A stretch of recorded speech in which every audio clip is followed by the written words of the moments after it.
Okay, welcome to day 45 of the 90-day volunteer recruiting challenge. This is exciting. This is the halfway point of this volunteer recruiting journey. So we've got so much momentum coming into where we are now, 45 days behind us, now 45 days ahead of us.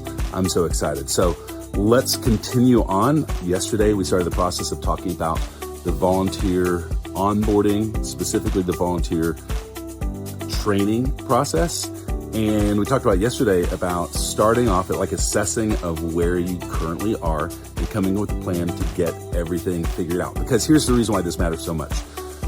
You're about to recruit a whole bunch of new volunteers and you need to provide some basic training to prepare them to step into their ministry environments. But you also have to judge like at what level are you training them to match the current level of volunteers that you currently have serving in your ministry. So it might be that you have to do some training across the board to get everyone up to a specific level that will match the training that you're going to start doing for all your new volunteers. Does that make sense? So this is where I'm at. The previous personal leadership before me did some great training. I was involved in some great training, but I don't know where really everyone stands. As I would ask questions about the last time they were trained, I got questions all over the board. And it's possible that people just don't remember. They don't remember what they connected with. So I decided better safe than sorry. Let's start from ground zero. We're going to pretend nobody's ever been trained before. Now, over the last 7 or 8 months, we've had 2 camps, like a VBS style camp and an overnight style camp. And we did some thorough training around that where most of our volunteers were equipped and trained. And so I'm counting part of that. Now I'm inviting all those people to come to new training. But if they came to that training and don't come to my new training, I'm not going to lose any sleep over it. However, what we did start with is editing a new volunteer handbook, a volunteer manual or policy procedure manual. So what I did is I took something that currently existed here and I took what I used at my last 2 churches and just kind of Frankensteined something new, something special for just where we were that was up to date. It answered lots of the questions about who can do this, who can't do that, what can be done, what can't be done. And so just created a simple 10-page, 12-page policy manual or volunteer handbook that we'll use as a foundation for training and make sure that everyone's up to snuff on where we want to be. So here's the plan. We set out to get as many of our current volunteers trained as possible. The only way to do that is to offer multiple options because not everybody can do it all the time. We also try to make them as convenient as possible to when they regularly serve.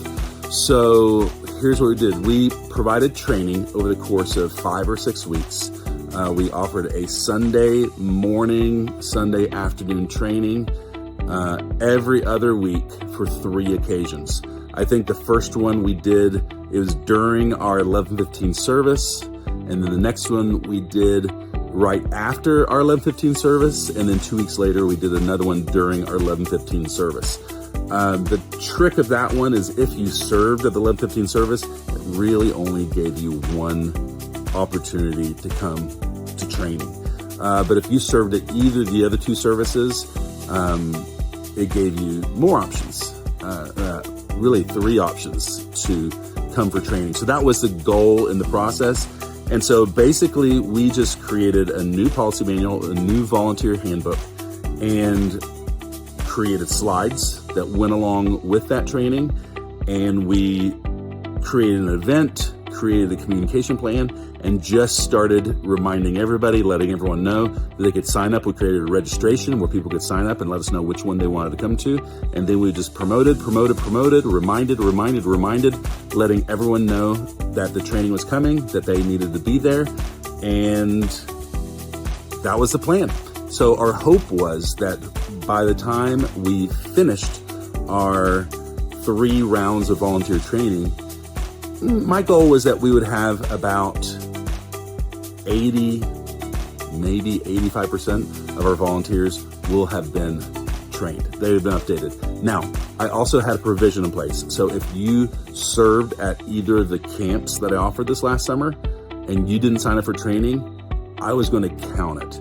However, I did create one extra piece in my volunteer onboarding process, and that is a signed volunteer handbook. So I created a digital signature and obviously a digital copy of the handbook. And so after training, they had a QR code where they could download a copy of the handbook, but then they could also fill out a form saying that they received the handbook, that they read the handbook, and they agreed with the handbook. And the goal is to get every volunteer, like that's part of the volunteer onboarding process, is that everybody would sign off on that. If you came to one of my trainings for camps, you didn't have to come to my training, but you did have to sign off on the handbook, as it is a step for becoming a volunteer. So that's the plan. That's what we did. And tomorrow, I'm going to tell you how it went.